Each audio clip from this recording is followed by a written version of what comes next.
2 weeks ago, I signed an executive order banning men from playing in women's sports. You ready? What a nice picture this is, huh, Governor?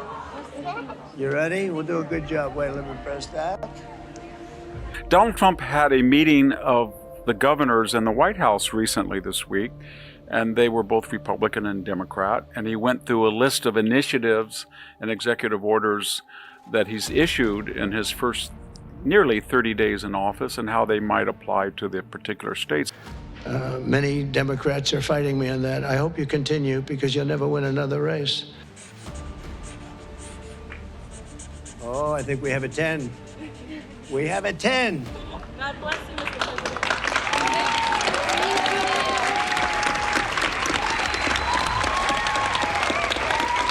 At one point, he brought up the fact that he'd heard that the governor of Maine had resisted his executive order banning the participation of biological males in female sports. And he asked if the Maine governor was there, and she said she was. The NCAA has complied immediately, by the way. That's good. But I understand Maine. Is Maine here, the governor of Maine?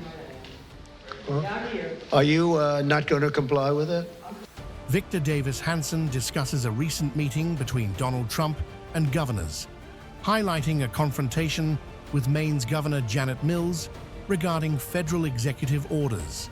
And he said, you're going to defy a federal order? And she says, we're going to coordinate state and federal law. He says, but the executive order has the force of a federal law. Trump criticized Mills for resisting his executive order banning biological males from competing in female sports, emphasizing that federal law takes precedence over state law. Under our Constitution, when a state and federal law are in conflict, the federal law predominates. Complying with state and federal laws. We are the federal law. Well, you better do it. You better do it, because you're not going to get any federal funding at all if you don't. And by the way, your population, even though it's somewhat liberal, although I did very well there, your population doesn't want men playing in women's sports. Governor Janet Mills of Maine is something that caused a civil war. Nullification of a federal law like South Carolina did in 1832. Victor Davis Hanson often argues that the U.S. is facing a crisis of selective enforcement of federal law, where political ideology determines whether laws are followed or ignored. He draws historical parallels to highlight the dangers of such defiance, particularly referencing the nullification crisis of 1832. Hanson sees modern sanctuary cities, which refuse to enforce federal immigration laws, as a contemporary form of nullification. Cities like San Francisco and New York openly defy federal mandates by refusing to cooperate. To be honest, what 600 jurisdictions are doing with their sanctuaries, city and county and state laws. But here was what was so funny. They got into a tit for tat, and she started arguing with the president and said, "See you in court." And he said, "Yes, we will. And you're not going to be a politician very long, because people are going to vote you out." It was kind of a ruckus. And so you better comply, because otherwise you're not getting any federal funding. See you in court. Every state, good, I'll see you in court. I look forward to that. That should be a real easy one. And enjoy your life after governor, because I don't think you'll be in elected politics. Every state has a responsibility to comply with Title IX. They have an obligation, a legal obligation, and we'll be enforcing aggressively, and we're going to be protecting our citizens. Here's what was so strange about it. There's 2 or 3 things that I know that she didn't consider. I know what she was saying. She was saying to the New York Times, the Chicago Tribune, NPR, PBS, the network news, I'm going to be a rock star, as is every left-wing person who opposes Donald Trump. Remember the bishop at the National Cathedral during the inauguration when she dressed Trump down. In the name of our God, I ask you to have mercy upon the people in our country who are scared now, some who fear for their lives, and the people who pick our crops and clean our office buildings, who labor in poultry farms and meat packing plants. She was a star for 5 minutes.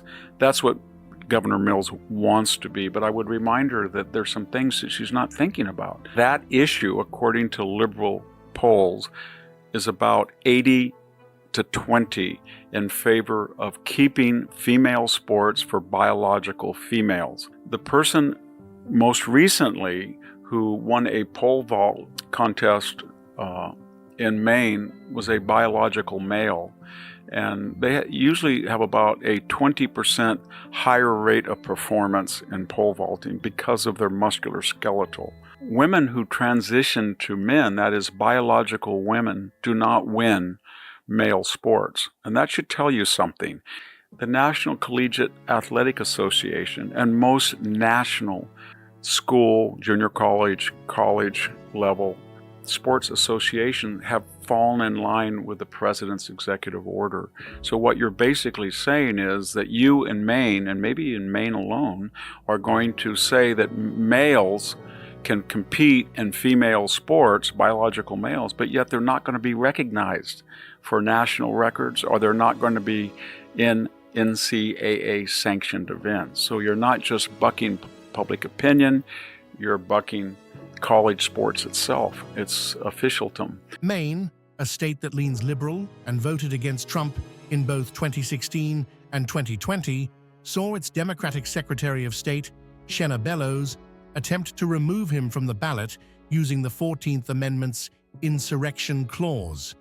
But the courts overruled her decision. Here's the most important thing is, this is a neo-Confederate position, the nullification of federal law.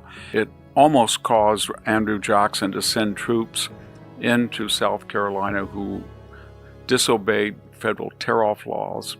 It's caused the Civil War in part because the Confederate states said that they could override legislation that pertained to slavery, and they were not subject to executive orders from Abraham Lincoln. And remember George Wallace in the doorstep of the University of Alabama when he said federal laws, federal civil rights statutes do not apply to us in Alabama. And John F. Kennedy nationalized the Alabama National Guard by an executive order, and that was that. So my point is this: she's wrong on public opinion, she's wrong on sporting authorization, she's wrong in the idea that a state law can supersede a federal law. Because if she were right, she would destroy female sports as we know it, and that's happening. If she were right, there would be no such thing as a United States Sporting Federations who makes rules and protocols for college and amateur sports, and we wouldn't have a United States. We would have 50 states, each freelancing. Donald Trump, as a representative of the federal government, has a lot of things that he can do to bring her into compliance, such as adjudicate whether she's going to get federal education funds or not.